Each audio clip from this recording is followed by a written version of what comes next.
What's going on, everybody? I'm Matt Harmon. Welcome to the Yahoo Fantasy Forecast, and it is a hell of a day, a hell of a night, a hell of a morning to talk ball. I'll be honest with you guys. We got a big show coming up. We had a great show with Justin Boone later on, the People's Panic Meter, a really fascinating set of waiver wire selections that Boone has brought to the table this week. But before we get to that, yes, we have got to recap Monday Night Football. I'll be straight up honest with you folks right now. I'm in a little bit of a irritated mood. Like I said, it's a hell of a day to talk ball. It's always a hell of a day to talk ball. I love talking football. I love football. I love watching football. But it is 1:30 in the morning. I just had to sit through the damn Texans offense, and I lost a fantasy matchup by 1 point where I was going to survive getting Jamar Chase and Trey McBride if the Texans didn't score that final touchdown. Don't know what the hell was going on there. We will get to the Texans. We will get to all of that. We'll get to the second game that started at 10 p.m. Let's talk through the first game here. Lions 24, Buccaneers 9. We'll start here on the Lions side of things because we always start with the winners of the football game. What an incredible outing by Jahmyr Gibbs. When this guy is on, and I said this at the end of last season, when this guy is on, he is just one of the most fun players to watch in the league. 17 carries for 136 yards, 3 catches for 82 yards. And by the way, I still think that the best play he made all night was the short yardage conversion that Amon-Ra St. Brown pitches the ball to him, and Jahmyr Gibbs, there's contact in the backfield. It's not just a little runaway for him. Like when he gets that crease, he's obviously gone, but that was a play where he breaks tackles. It's rugged. I mean, he's a freaking handful, complete monster in this game tonight. So love to see that from Jahmyr Gibbs. He is definitely a guy that if we redrafted today, I mean, would go in the top 5 picks. He's incredible. It feels like this offense is slowly but surely transitioning into more of his offense in the backfield. Over the last 2 weeks, Jahmyr Gibbs has 42.3 fantasy points. David Montgomery has 12.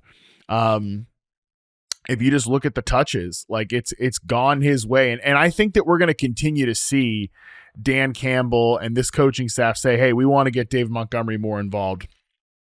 Sometimes you got to know when to ignore coach speak and when they're just kind of saying something. And look, I like David Montgomery a lot. I think David Montgomery is a good back, and I don't think he's done anything wrong to lose his job or to lose touches here. And by the way, he still has 21 touches over the last 2 weeks, but Jahmyr Gibbs has 38. Jahmyr Gibbs has played 62% of the snaps. David Montgomery has played 38% the last 2 weeks. Even if you go back to week 5, a little bit more of a split there for Jahmyr Gibbs and David Montgomery, 52 touches to 40 for David Montgomery. But it just seems like this offense wants to have Gibbs more involved. I also think that they've run a lot more gap scheme stuff in the ground game, and that's really an area. And I think they're doing that because of the young guards, right? That's something where, getting Tate Ratledge, getting him on board, getting just the interior of that offensive line, which is obviously, as we mentioned, Christian Mahogany as well, the other guard spot. The youth taking over there, I think they've wanted to just let those guys go to work as maulers in the ground game. They're a little bit more physical, nastier players than some of the technicians that they've had in there previously. Now that they have that going on there, I think they've leaned a little bit less into the outside zone world that they were specialized in under Ben Johnson. And they're saying, hey, we're just running a lot of gap scheme stuff. We're powering guys over. And Gibbs just frankly is a little bit of a better fit when you can give him I don't mean to kind of paint him as like DeAndre Swift, who's kind of the player that he replaced here. But when you can just give him a lane, he's just going to explode through that thing. And I think he does read things out well, much better than a guy like DeAndre Swift. But nevertheless, he's such a good fit there, whereas David Montgomery is more of that steady Eddie veteran, reads out the zone runs better. So I just feel like this backfield is transitioning to more of Gibbs and less of Montgomery. Montgomery still is a guy that I think is a what the heck flex type player. And obviously, if anything, knock on wood, happened to Jahmyr Gibbs, Dave Montgomery would instantly rocket it up to RB1 rankings. But where we're at right now, it does feel like Gibbs is taking over, and he should. I mean, he's an incredible talent. In the passing game, I think we have to address Jameson Williams, who has a 0 reception game here. I mean, the Lions put up an obnoxious amount of production overall as a team, and no catches for Jameson Williams. That is pretty disturbing, right? That's not ideal. It's not what you want to see. And this has just kind of been his role this year. It's been much more volatile than it has been previously. I think I got to maybe do a deep dive on this just in terms of the routes that he's running, if there's any difference from this year or last year, but we just don't see a lot of those quick hitting crossing plays with him. And you know, this was a little bit of my nervousness for Jameson Williams coming into this year, was that I think he's a good, not great player, has his clear flaws, has some clear issues and holes in his game, but has real strengths. But I think you need to weaponize those strengths in the right way. And I just feel as if that, I just feel as if that this offensive coordinator, John Morton's doing a great job, but I think when James Williams had those quotes about, there's more freedom in this offense, you know, we raised the alarm bells about that on this show, and I think that's kind of come to pass here so far. And you're just never going to go away from Amon-Ra St. Brown. Like, any narrative that Jameson Williams was going to push St. Brown was ridiculous. The two guys just aren't close as talents. Sam Laporte has had a little bit of a bounce back year this year, so I don't know. Jamo's a guy that they just gave him that contract extension. He's not going to be this quiet forever, but if you drafted him, it's been a brutal run out so far, and I'm not quite sure how I can paint the picture that it's going to get a lot better from here, other than it's a good ecosystem and he's on the field for all the plays. Eventually, he will have some smash moments. All right, that's enough on the Lions here. Let's go over to the Tampa Bay Buccaneers. First true down game of the season for Baker Mayfield. He was just off all night. We can unpack that a little bit more, but the big story coming out of this is the Mike Evans injury. Head coach Todd Bowles said after the game that Mike Evans has a broken clavicle. He'll be out mostly towards the end of the year. They'll see what happens, but he definitely broke it. That's the report from Pewter Report right after this game ended, I believe. But yeah, tough play to see Mike Evans go down like that. He obviously got a concussion on that play too. He was ruled out with the concussion and the shoulder injury, and the 1K streak is officially over for Mike Evans at this point. If he's not going to come back till late in the season, I also think there's a chance that Mike Evans is done in Tampa Bay. He's hinted at retirement. There's no more money left remaining on his deal after this year, so he's already kind of was painting this, it felt like, a little bit maybe as his last ride in the NFL. I don't think he ever wants to play for another team other than Tampa Bay Buccaneers. He's a lifer there.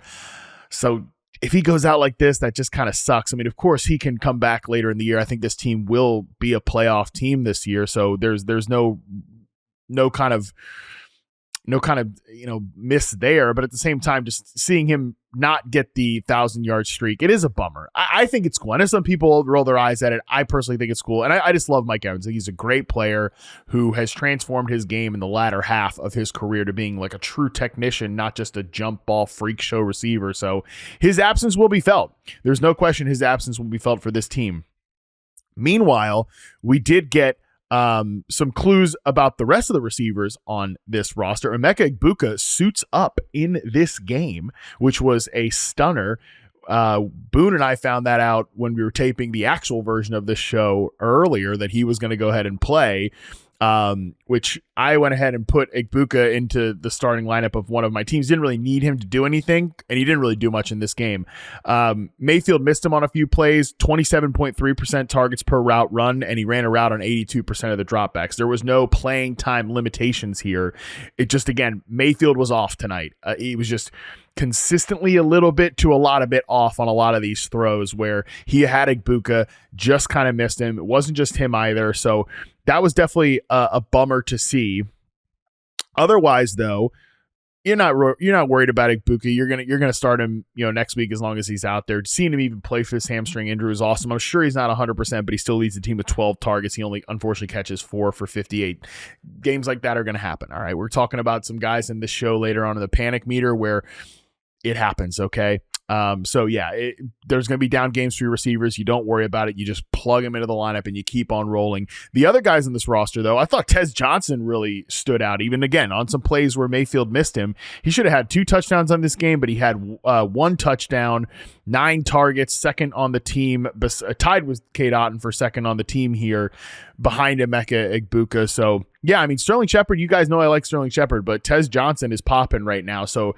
No Mike Evans. We'll see about Chris Godwin. I would say the 3 receiver set for this team will be Egbuka at X, and then Sterling, Shepard, and Tez Johnson kind of alternating between flanker and slot. Shepard was 52.4% slot in this game. Tez Johnson 41.3%. So I don't have his rostership off the top of my head, but at least in a lot of my leagues, I saw he did not get picked up. He's definitely Tez Johnson, somebody I would park on the end of my bench and see what happens. So the Bucs.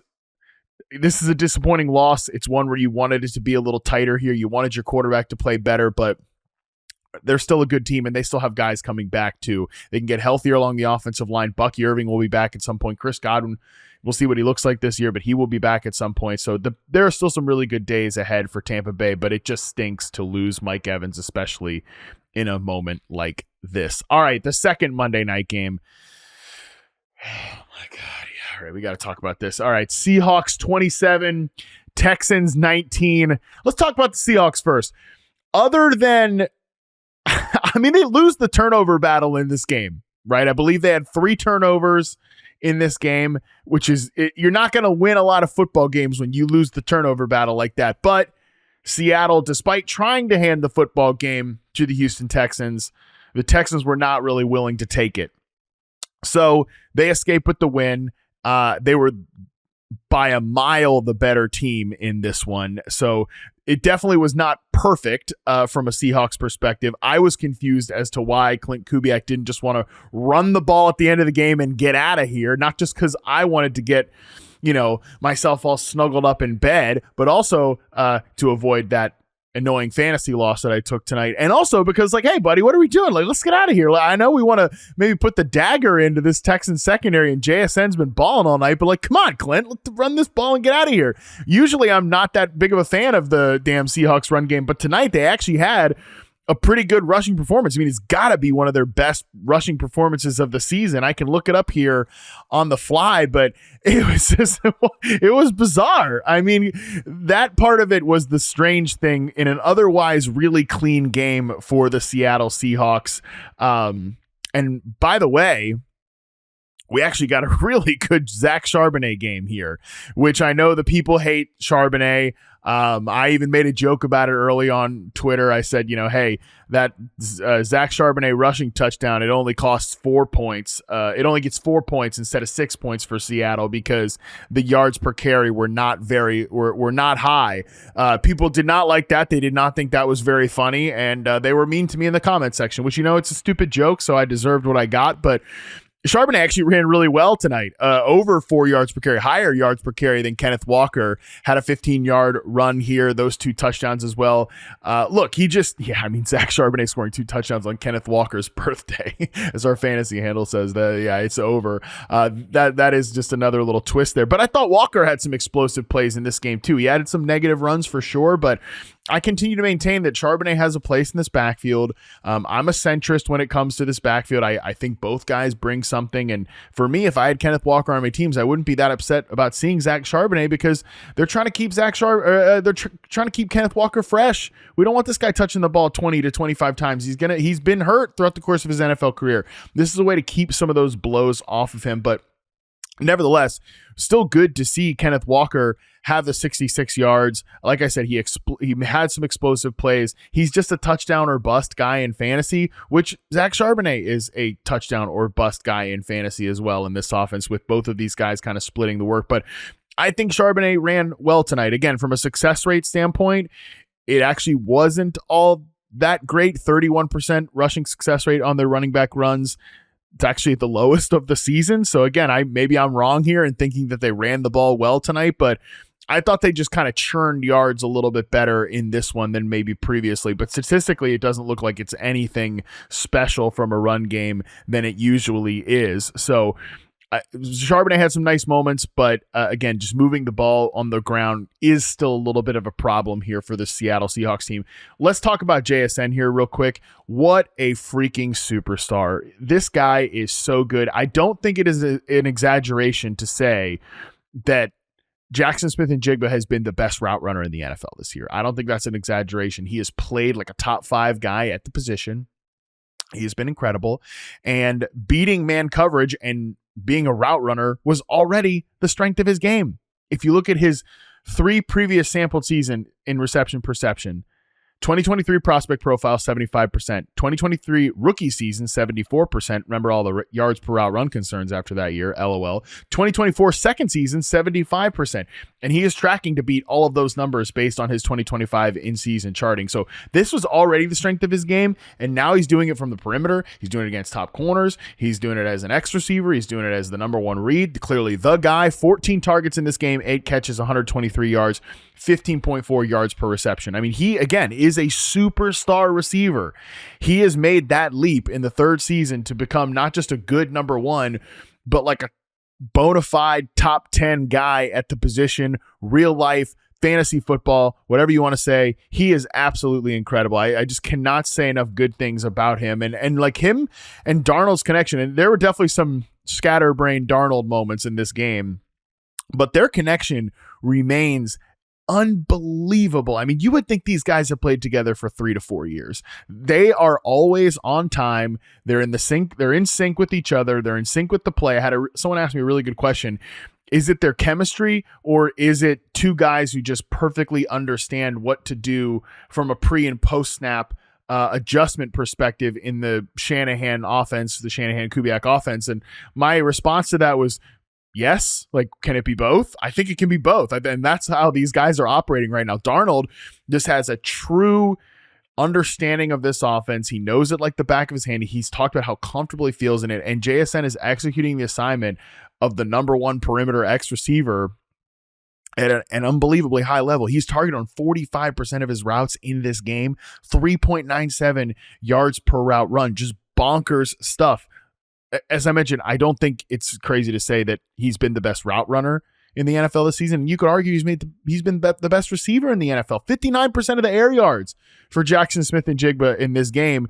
Torrey Horton, who didn't catch any of the passes, like near misses for him, he's second with 21.9%. Nobody else is above 9% of the air yards. That's just how much Jaxon Smith-Njigba is dominating right now. So again, can't say enough good things about him.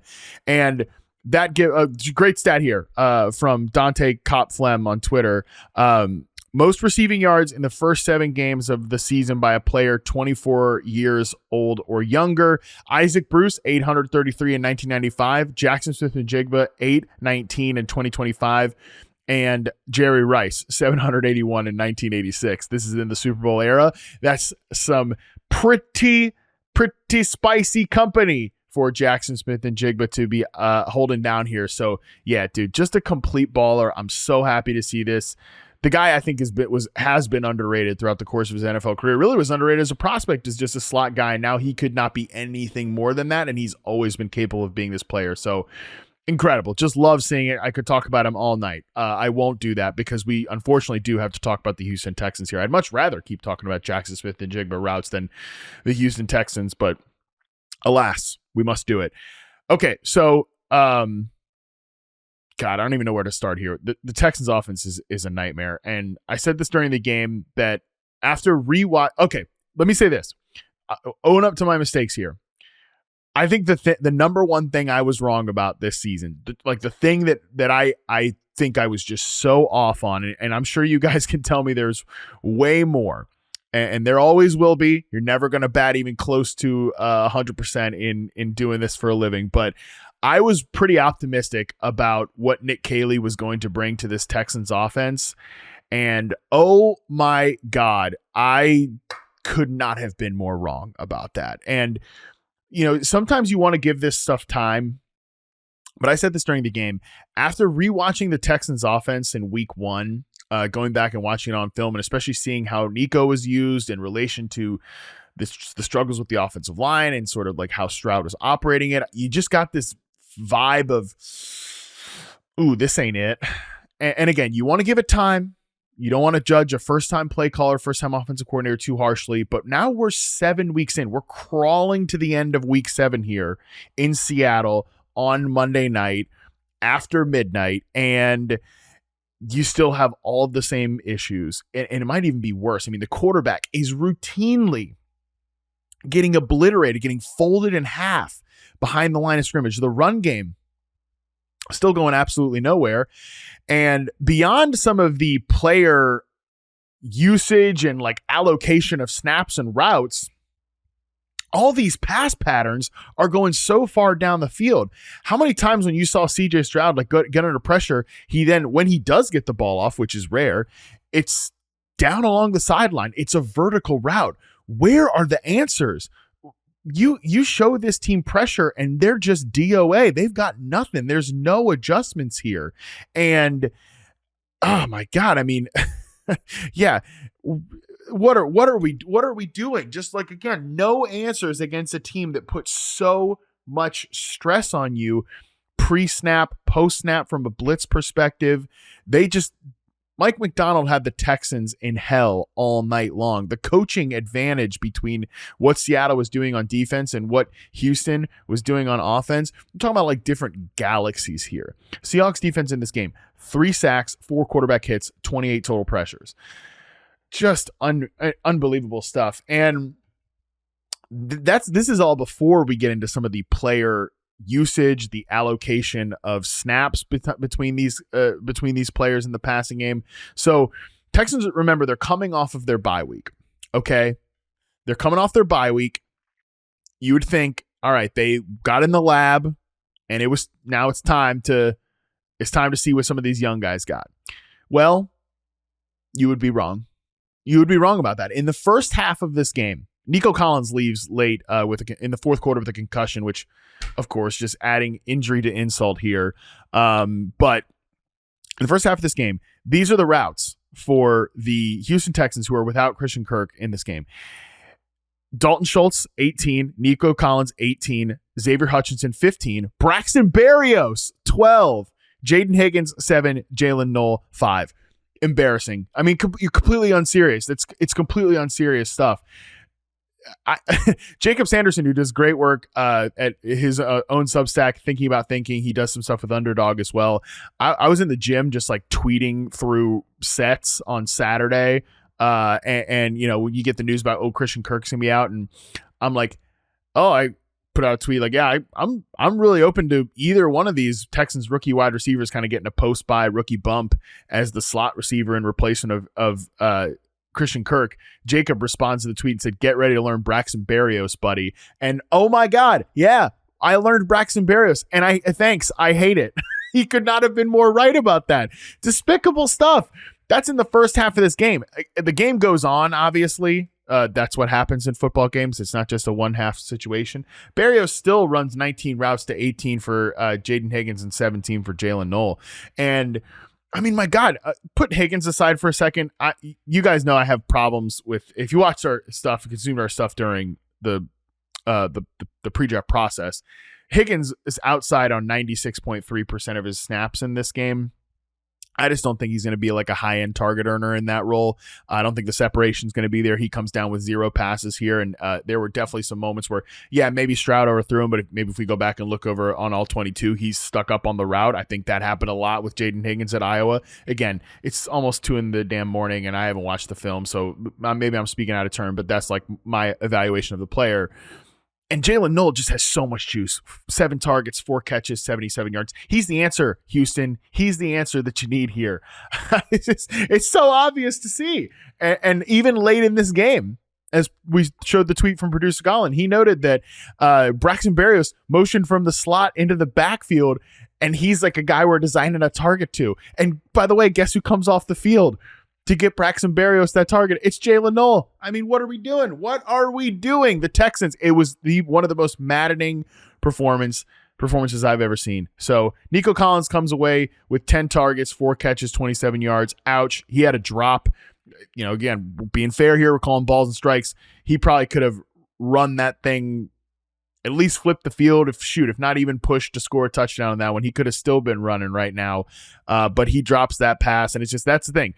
If your best receiver makes one mistake, everything feels catastrophic because you're not going to get a lot of opportunities to make other plays there. So, yeah, this Texans offense, I'm not like trying to find new and creative ways to get invested into it, but Jalen Knowles, obviously a guy that can play. They need to make sure he is a primary player for them going forward, period. Like, enough already with Xavier Hutchinson, Braxton Berrios, give me a break. Like, yeah, Jaden Higgins, I think he give you some more at a different point, but Knoll was targeted on 41% of his routes in this game, and that needs to happen. That's like my only positive takeaway coming out of this game for Houston. Otherwise, to come out of the bye and get that performance from this team, just super, super discouraging. I was very wrong about Nick Caley in this one. Woody Marks comes away with 13 touches to 6 for Nick Chubb. I honestly don't even really care. He scores the touchdown here. That's great if you had to start him in fantasy or something. But committee backfield on offense, it looks like that. I don't feel too good about that. So maybe I'm being way too mean because I'm irritated about that about that fantasy loss, and it's just. It's almost 2 a.m. here, but that was a very, very discouraging performance by the Houston Texans coming off their bye, first-time coordinator. They're just, they've got problems, but I can show you. I mean, shoot, I was hard on Bobby Slowick at times, but I can show you plenty of plays in C.J. Stroud's rookie season where, he drops back, hits his back foot, balls out to Nico Collins fast on a slant. Those plays are not available in this Texans offense right now. Again, really discouraging. So I'm not ready to do like CJ Stroud. Let's have the conversation about CJ Stroud because this environment is so bad. It's really hard for me to say anything about it.